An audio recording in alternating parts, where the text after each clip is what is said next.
we really have been trying. It hasn't always looked like it. I've been trying to get them to reverse the ball and just take an easier shot. And tonight, I think we did that pretty well. A lot of times the percentages will eventually come back, right? That's crazy. No one's going to shoot that type of percentage. But that's just a lot of nights that we have not shot well. Eventually, it was going to kind of autocorrect. And I think that was just a testament to probably a lot of their pent-up frustration, and we're just ready to not feel as disappointed as they have been for really a fair amount of games.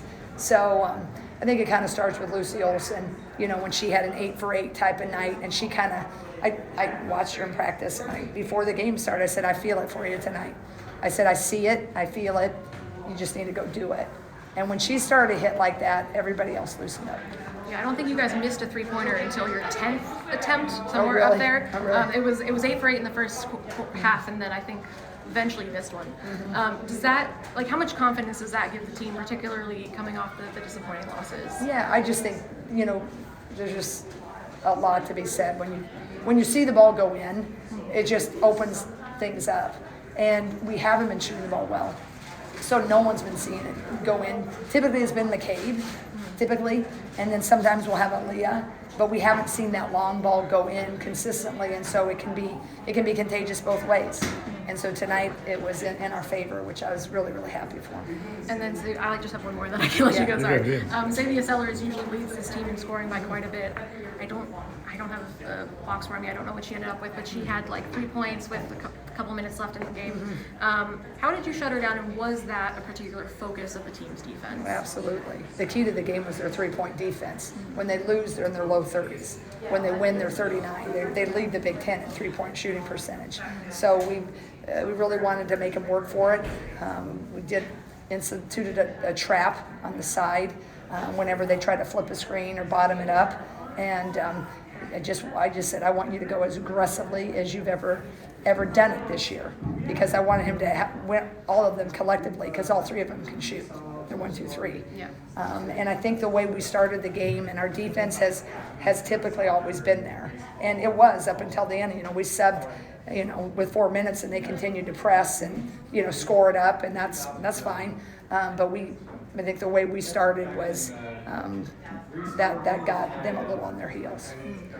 You said you saw Lucy's night coming, so what did you see the last Well, couple days? she just is such a good scorer, but she's just been taking shots that are so difficult to make. If you did a dive in the Olympics, if you graded some of the shots she's trying to do, however you do that, that dive was a hard dive, or that was a easy dive. A lot of the shots, they go in when you're having a night, right?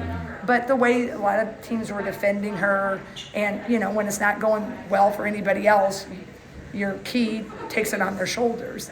So I've really been trying to relax her and kind of trust that ball reversal, and just trust that if it goes in and it can come out. And it was just nice. I think it was a perfect storm of the way Washington played us, the way we started out defensively. They got timid, and it wasn't until the very end of the game that they threw on their press and they got a little bit more aggressive. So I just saw that Lucy is a nice scorer, and it just hadn't translated yet. So I'm hopeful that now that she's seen it go in, and I thought, for the most part, other than our turnovers, that's my one thing. We had way too many unforced turnovers, which has been the problem this whole year on the losses. But when we had such a cushion and we were shooting such a great percentage, then you don't notice it as much unless you're a coach, and you sure as heck notice it, right? Yeah. Two-part question here with Hannah. Obviously she couldn't go, but do you have any update with her? And then the person who really filled in for her today, Addie, had basically her best game ever in the Big Ten. Well, I really felt like with their posts, they're not traditional posts. They're big, but they don't score there, right? They run the Princeton offense. They screen. 14 can hit a 3 every now and then, but it's not exactly in her bag, but that's a face. And they don't, the way they defended, I thought Addie is pretty strong and big. So I just really we did empower her and be like, if we get it to you, you're going to be able to score. So it was just like it was a good opponent at a really good time that we matched up well with what our strengths were. I mean, I just feel like they're a really good team, but you know, they caught us on a really bad night. You know, because we were coming in, let's go, let's show what we can do, and I think we utilized her inside, and I think, you know, us getting hot at the right time. But I thought we could utilize the inside game because Addie, you know, has had really a lot of nice nights, and I pretty much know, I think, which post that she'll be able to really stack up against. And I thought this was one of the matchups tonight. If we could get her the ball, that she could have a nice night. And thankfully, our game plan was sound. You know your post play. Yeah, well, sometimes. Yeah. You did. What about Hannah? Anything new with her? You know, just the same. I mean, Okay. all I've heard, I think I'm glad we don't play this weekend. Yeah, right. And that gives us another, we play Tuesday night, I think. Yeah. So I feel Northwestern. good. I think she started to do some of the protocol of activity. But they haven't given me any timeline. So, of course, you know, I was hoping she was going to take a commercial flight yesterday to be here. Right. So I didn't get that good news yesterday. Yeah. But hopefully, I think it's trending in the right direction. Yeah. But no one's given me a timeline. Okay, two more if you have time. Yeah. Inside the box, where Tegan Mulaney just, you know, she had her first 3 of 2025. I know. How about that? Yeah. You know, she got some good minutes for you with Hannah out at the 4. Yeah, she did, and that's one thing. It was just nice to be able to, you know, get these minutes. She got a few in Oregon, and she got foul trouble there. So then tonight it was nice that we could. It was just a good night. Everybody got some minutes. Everybody hopefully gained some confidence, and you know, Tegan really is one that needed to see the ball go in. It's just been a struggle. So I'm so happy that she got to see it go in. But I think, again, it was going back, it was contagious when everybody else is shooting, and there's not quite as much pressure on that because we already had a little cushion. That I think that can bode well for all of our freshmen. Okay, last one is, I mean, you talked about everyone was kind of tight the other day at Oregon. Like, did you feel that pressure release a little bit tonight? Yeah, well, I think, you know, it was not, you know, no major come to Jesus meeting. It's just being consistent and, you know, trying to keep them in the locker room and not all the noise. You know, what I see every day is young women showing up, and, you know, when you're coaching,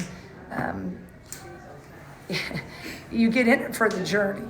And when you're in the journey and you're into the hard parts, you also have to rally to make sure this is part of the deal, is how you weather and get them through. And so they've been showing up. And so I just, you know, we just kept talking about the breakthroughs coming. And they believed, and, you know, there's a lot of basketball left to be played, and a lot of great opponents. The Big Ten is so tough. But I love how they've been showing up.